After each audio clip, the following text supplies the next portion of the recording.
Hello and welcome to the first video of the First Stand 2026 previews. We're covering Loud, the representative from Brazil, playing in Brazil. So they should have an advantage with the crowd behind their back. We'll see how long the crowd sticks around when there are games that won't have Loud. Not to say Loud, I think we can all be realistic with LCK and LPL, but I hope that there is an arena that doesn't have many seats, right? It's only like I think they said under 200, which is a shame. Hopefully that's full throughout. If it's not full, I mean that would be a pretty big it'd be a really shitty situation. Let's just put it that way. If for some reason that arena isn't full for every series, but I mean 140 damn near shit. I wouldn't even call it an auditorium. It's a shame.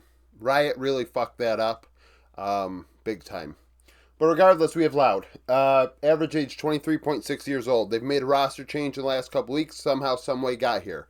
I didn't think that they could. Not because these players aren't necessarily capable, but to make a roster change so late in the season, and to get to to get through the elimination phase like that and win the split, that was a surprise. Envy certainly was much better than Mago. Mago played like shit. Mago was very bad. Statistically, struggled a lot. I think I had him last. Not to say Envy is much higher than last, but there's a difference between a like what was it like I want to say 400 to 600 gold difference at 15 minutes on average compared to a 96. I mean that's a big difference. That's massive. To be behind that much gold on average, there's really no excuse for that. You can say, "Oh, they don't put." No, no, no. You don't. You don't get behind that much on average because of misfortune. Loud once, well, even a couple of years ago. I wouldn't even say once was, but a couple of years ago, tournament in, tournament out. This was the representative for Brazil. Last time we saw them on the international stage was 2024 MSI. They'd finish 11th and 12th. This roster I have going into the tournament 8 of 8. In the minor region power rankings that I do, between LEC, CBLOL, LCS, LCP, they're 13th out of all those teams. I think it's 34 of them.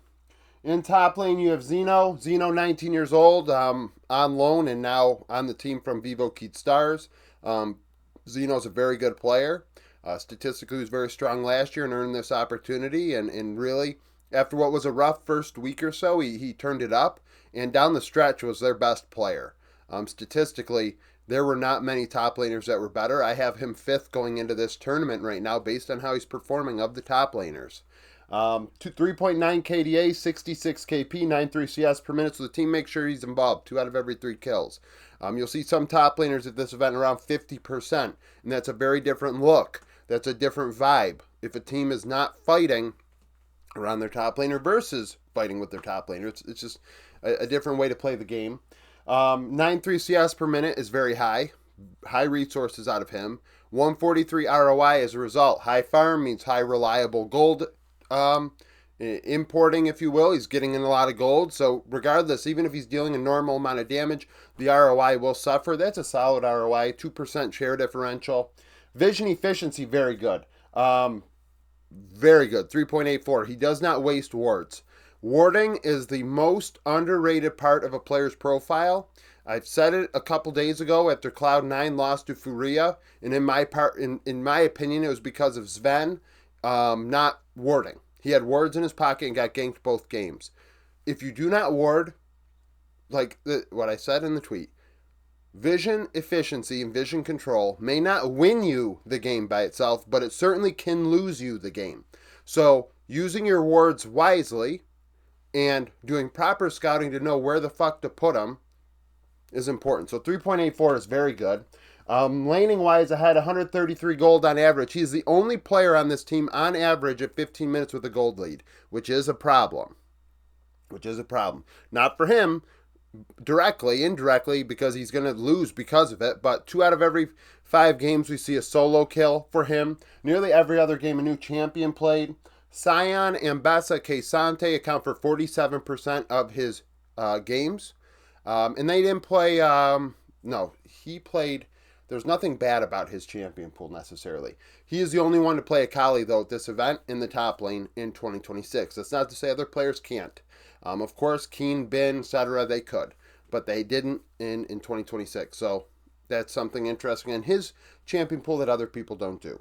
Young Jay, 23 years old, KT import. KT Roasters had a great Challengers roster the last couple of years. We see Hype and Way now getting opportunity on Team Heretics.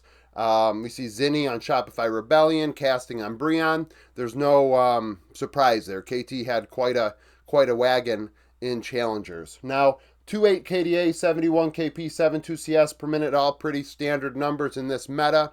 1.12 ROI and a negative 2.9 share differential. And that's something to note. The 1.12 ROI indicates a player that's not dealing a lot of damage per gold. But the negative 2.9 share differential indicates that he's dealing a healthy amount of damage for his team relative to the gold share he's taking. So this team does not deal a ton of damage, is essentially what I'm saying, over the entirety. 404 vision efficiency, you'd like it to be plus 5. That's not great. Behind 414 gold on average at 15 minutes, 1 solo kill every 9 games, 1 new champion every other game. I have him ranked last out of the 8 junglers at this event. Jarvan, Kiana, Malphite account for more than half of his games played. And then he is the only jungler to not play Pantheon or Wukong at this event this season. So that's something to note. Why is he not playing them? Maybe they're banned against him all the time. It's possible. Envy, 27 years old, one of 2 players on this team that have international experience. He played with Ints in 2019 and 2020 when they would go to MSI and Worlds respectively. 3.6 KDA, 51 KP, 8.3 CS per minute. He definitely is not involved in what the team's doing in the 7 games he's played, at least in terms of kills. He's away from the fight. 8.3 CS per minute, 158 ROI, 3.2 share differential. He is the 3rd player on this team behind Xeno and Bull, in my opinion. Vision efficiency, 226. You'd like that to be better. Laning-wise, not awful. Behind 100 gold, much better than Mago. 1 solo kill in 7 games, 6 champions in 7 games. His champion pool, it is what it is. He only played Aurora more than once, but he hasn't played enough games this season to really warrant further discussion about that.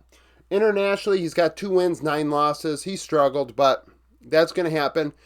Play-in, etc. I mean, Brazil historically struggled. Historically they struggled internationally prior to the last couple seasons. So 1.7 KDA, 65 KP, 8.3 CS per minute. Didn't deal a ton of damage. On average, behind only 220 gold at 15 minutes, which isn't awful. To put in perspective, like I said, Mago was behind much more against CBLOL mid laners, not even international mids. Bull, 22 years old, joining from Bro, a player that played with KDF, and then played with Bro briefly last year. Known as a shot caller. I remember him coming up in the system, and then in KDF using him because they said, hey, this guy actually talks a lot.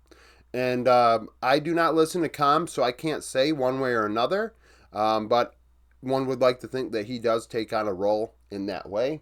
3.4 KDA, 67 KP, 9.8 CS per minute, 1.5 ROI, 3.5 share differential.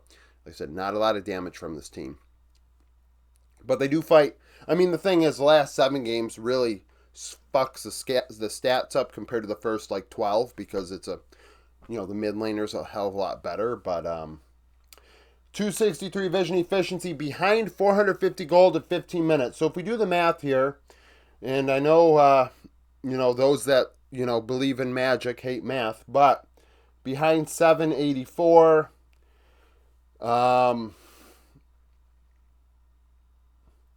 784, 880, 1200, about negative 1100, negative 1200 gold at 15 minutes against CBLOL. That is troublesome. Loud are going to have to open up games a lot quicker. I do believe that when you get to an international event, you need to, as a team that's not in the LCK or LPL, really punch up, and I mean get after it in an aggressive way. If you just kind of let the game just kind of stall out and go slow and steady, you're not going to win that race. So if they're going to be behind 1,200 gold against these teams, they are not going to win any games, in my opinion. unless it's against like Lion. I mean, they won't win any games against LCK or LPL if they spot them a 1,200 gold lead at 15 minutes. And that was against CBLOL. So what do you think it'd be against in the LCK or LPL at this event? 263 vision efficiency, like I said, 1 solo kill in 9 games on average, 2 new champions every 5 games. I'm ranked 7th in the role. Ezreal, Sivir, Corki, more than half of his games played. Aphelios, Ashe, and Varus, he did not play those. Everybody else did. So that is something to note, that his champion pool is limited compared to everybody else. There's nothing special about it, and then you have 3 things to knock against it. Redbert, 27 years old, most experienced player internationally on the team, 25 games under his belt. 2-3 KDA, 73 KP, 79 ROI, so standard middle of the road support, not necessarily super aggressive in terms of champion pool and crazy picks. It's more so your traditional usage. 212 vision efficiency, that's par for the course this year with the new vision system. Vision scores are going up, so supports are getting more than 2 vision score per minute at a higher rate. Like I said, this team struggles in the early game, behind significantly at 15 minutes. Had a solo kill, but it's a support. 9 champions in 19 games, 7th in the role. Alistar, Nami, Leona, 47% of his usage, and he did not play Seraphine. Everyone else played Seraphine, but Redbert. 6 and 19 internationally. He did play on those INTS teams with Envy. I think he played like with Team 1 way back when, if I recall. And I think he played with Loud as well internationally.